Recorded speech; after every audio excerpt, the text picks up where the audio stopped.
The cold wasn't the worst part. The worst part was the sound of the lock clicking into place. Snow bit my face. Wind screamed against the siding of the house I'd grown up in, and I held my 3-day-old daughter, Ilara, so tight against my chest I feared I'd hurt her. My own father, Thomas Sterling, stood on the other side of the frosted glass, his silhouette rigid and unmoving. My sister, Brianna, hovered behind him, her smirk visible even through the blur. "Dad, please!" My voice was a raw scrape against the howling wind. "She'll freeze! I'm bleeding!" "You made your choice, Vera." His voice, muffled but clear, was a glacier. "You walked away from this family. Don't come back expecting us to clean up your mess." The Uber had left. My phone was dead. The postpartum pain was a white-hot fire in my abdomen, and the snow was already crusting in Ilara's peach fuzz hair.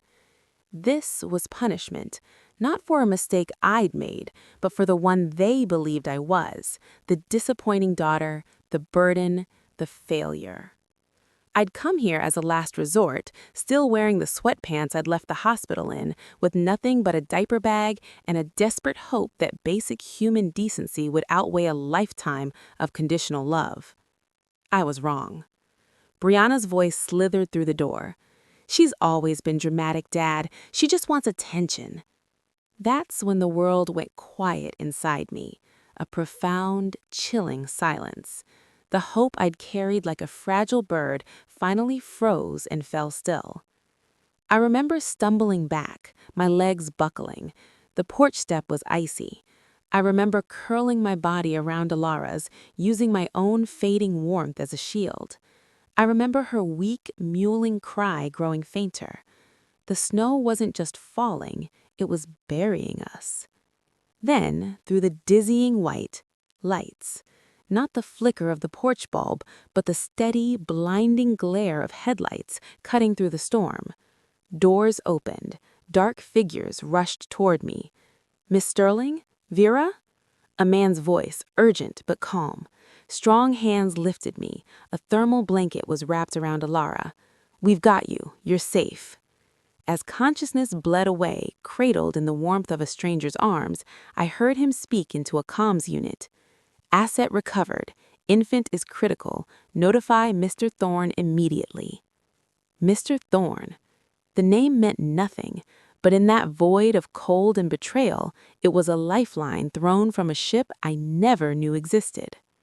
I woke to silence, a deep, peaceful, sterile silence. The air was warm and smelled clean. Sunlight, real sunlight, streamed through floor-to-ceiling windows overlooking a manicured winter garden. This was not a hospital. It was a sanctuary. A nurse with gentle eyes confirmed Ilara was stable in the neonatal unit down the hall. "She's a fighter, like her mother," she said. Before the relief could fully settle, a man entered. He was in his 60s, impeccably dressed, with an air of quiet authority. "Vera," he said, "my name is Alistair Finch. I was your grandfather's personal attorney and executor." "My grandfather?" The words felt foreign. My mother's father had died before I was born. My father's parents were gone. I don't have a grandfather. "You do. Silas Thorne, your mother's father." He placed a sleek tablet on the bed. "He spent the last 20 years searching for your mother, and then for you. He passed away 3 days ago." The news was a sucker punch. A grandfather, searching for me, gone. He was a formidable man, founder of Thorne Global Industries. When your mother eloped with your father against his wishes, he cut her off. A decision, Alistair said, his voice softening, he regretted every day of his life.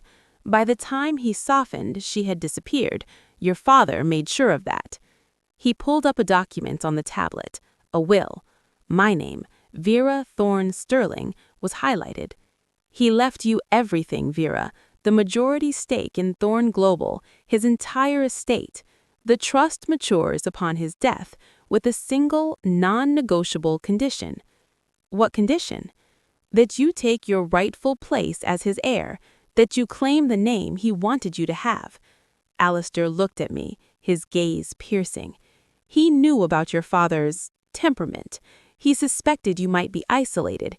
He had protocols in place to find you if your life signals indicated extreme distress.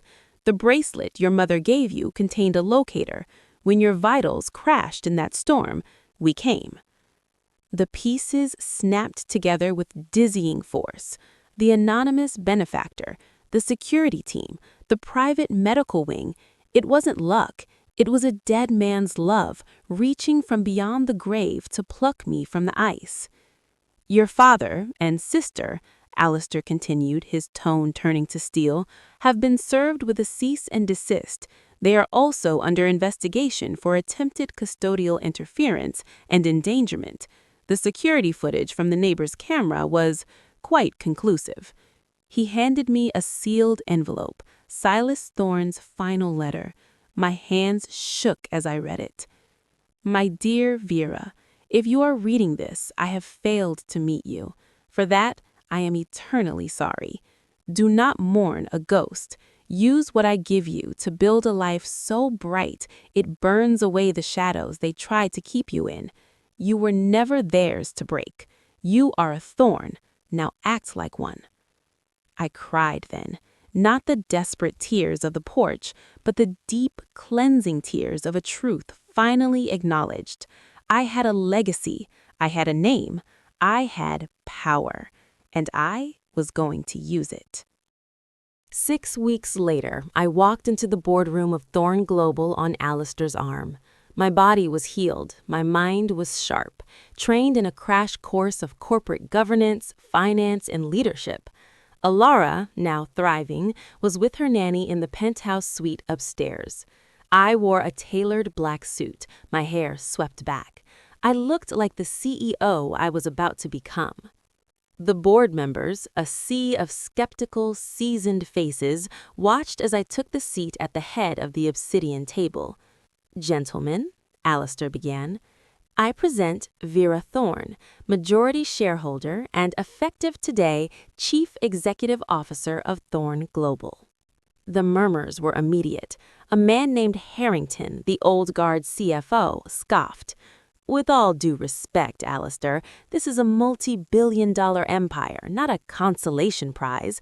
What experience does she have?" I stood before I could second-guess myself. "My experience," I said, my voice clear in the cavernous room, "is in survival, in managing crises with zero margin for error, in making decisions when the cost of failure is everything." I looked Harrington dead in the eye. "I've balanced budgets where a $5 discrepancy meant no dinner. I've negotiated with intractable personalities where no wasn't an option. I've rebuilt from absolute zero with a newborn in my arms. So ask me about resilience, ask me about grit, but don't question my capacity to lead." The room fell silent. I hadn't raised my voice. I'd stated facts.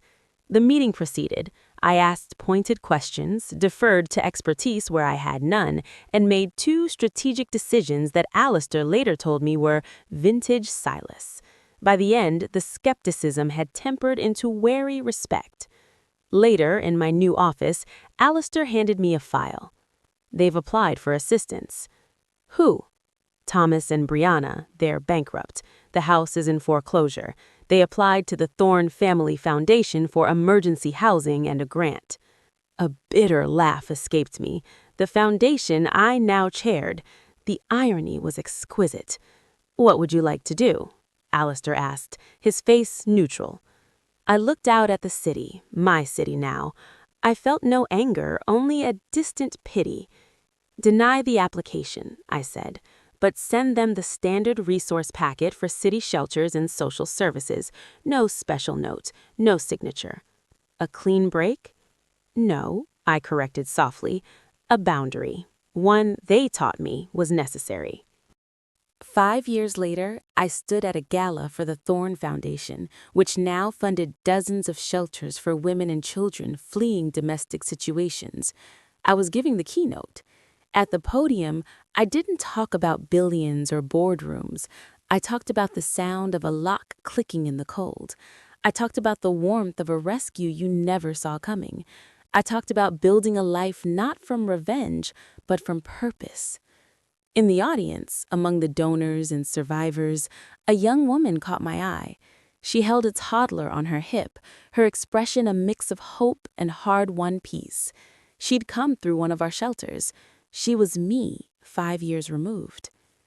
After my speech, my daughter, Ilara, now a vibrant, fearless 5-year-old, barreled into my legs. "Mommy, you talked for 1,000,000 years!" I scooped her up, breathing in her scent of crayons and apple juice. This was the inheritance that mattered. Alistair approached, a faint smile on his lips. "I have a final update. Thomas is working as a maintenance man for a property management company. Brianna moved out of state. They're managing." I nodded. I felt nothing. They were ghosts in a story that no longer defined me. That night, tucking Ilara into bed in our penthouse, she asked, "Mommy, were you ever scared?" "Yes, baby, once. But then I got brave." "How?" "I remembered I had something to fight for," I whispered, kissing her forehead. From the balcony, the city glittered, a kingdom of second chances. The snowstorm was a memory. The locked door was a lesson. The woman left to freeze had not just survived, she had inherited the sun. And she made a vow every single day to leave every door she encountered wide open, letting in the light for anyone else lost in the cold.